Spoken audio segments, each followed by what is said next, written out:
Do you have a 1959 or 1960 Bel Air or Biscayne and, well, you'd like to make it into an Impala? In this video, I'm going to show you the easiest and cheapest way to take any two-door seat for a Bel Air or Biscayne and convert it immediately into an Impala seat. My name is James Howell. I'm the son of Danny Howell, part of Southeast Chevy Parts, where we've been in business for over 50 years and have helped over 150,000 Chevy enthusiasts like yourself get your classic Chevy dream car back on the road again. Since we specialize in parts and original parts and especially seats and seat restoration, I wanted to make this video especially for you. Now, if you've ever tried to purchase an Impala seat and gone online, you've seen just the stupid money that people are asking for. Even for ones that look completely fallen apart, rusty, they look no good at all, they're asking stupid money for. Well, if you've got a Bel Air or you've got a Biscayne seat, you don't need to go buy an Impala seat. You actually can just convert it into an Impala seat for a whole lot less. And that's why I wanted to make this video for you. So, this one we've already got restored. And by the way, if you are looking for a seat restoration shop, we do that. We do all the springs, we do all the metal work and everything. So it's a brand new seat that you can take to your upholstery shop and get it done. So I'll put a link in the description below. Now, this is a Bel Air seat, and we're going to show you how to convert it into an Impala. So really, one of the biggest differences is, aside from the upholstery having a different pattern, is that the Impala seat has seat shells, aluminum seat shells that go on the outside, get more shine, a little bit more bling. And so what is missing really is just the bracketry, and that's what we're going to install here today. So there is a kit that we provide that provides all the brackets for the lower seat shell as well as the upper seat shell. And so let's go ahead and we'll get this installed, and I'll show you just how simple and easy it is. So on this front section here, we're going to install the front bracket. And when we actually make these brackets, we actually test fit them on a seat, so they're not just manufactured, but we actually test fit these on a seat to make sure that they work.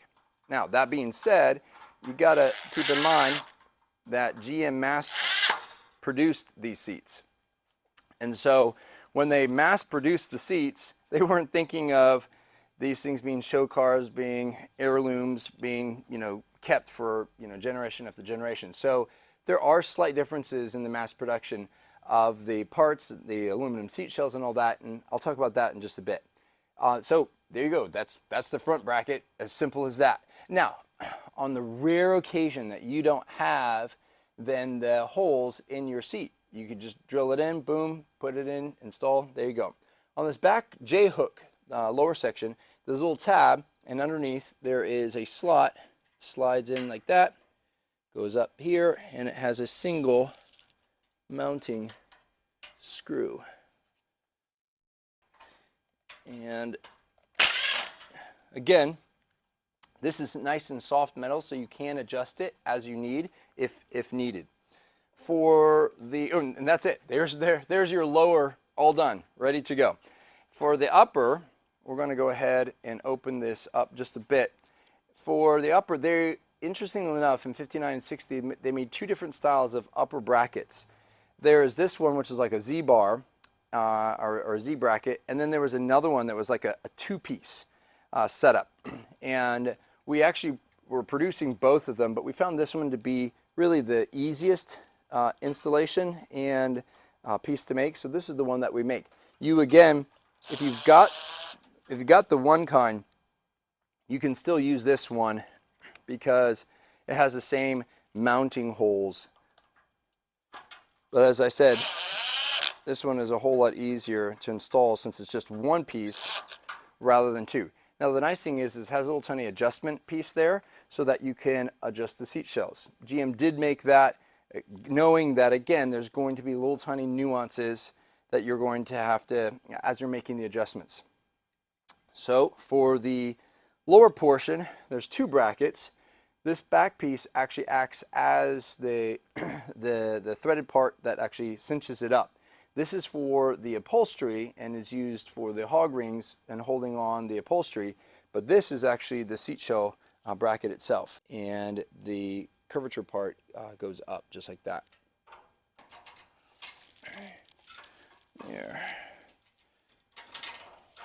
This one was the more complicated of the two brackets to do, since it's has a lot of bends and curves and everything.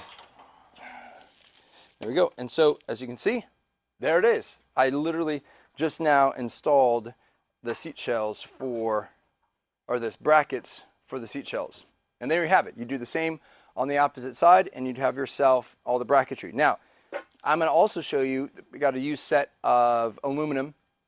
If you're looking for show pieces, we actually do restoration on these as well. I'll warn you though, this is not the cheap part of it. So if you've got cores, great, we can restore them.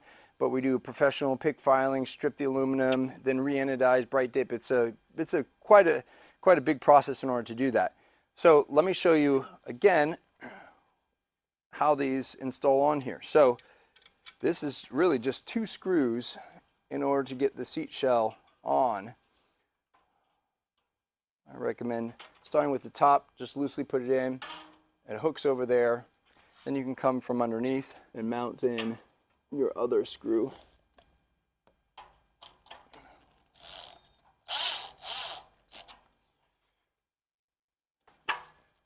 Now, of course, when you're mounting the seat shells, it already has the upholstery on it.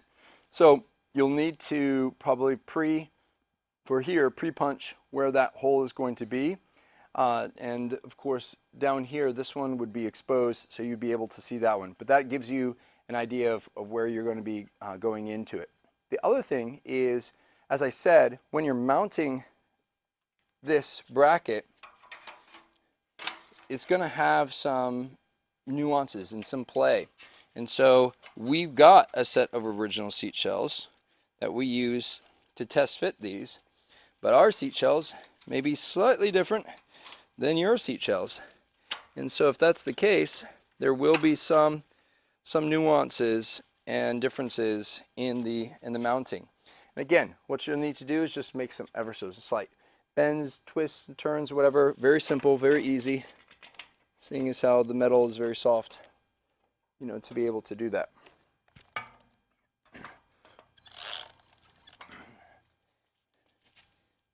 And there you have it. Just like that. And so, as you can see, to take any Bel Air or Biscayne and convert it into Impala really is a lot easier and a lot less expensive than going out and buying an Impala seat. Because truth be told, Bel Air, Biscayne, and Impala seats at the core are the exact same seat. All you're going to need is the bracketry, some seat shells, and you've gone ahead and converted that into a beautiful Impala seat. If you liked the video, please like and subscribe, leave me some comments, give us some pictures. I'd love to see the cars that you guys are restoring. And if you have any questions as well, give us a call at our shop. We'd be more than happy to assist and help out in any way. Until next time, enjoy driving your classic Chevy dream car.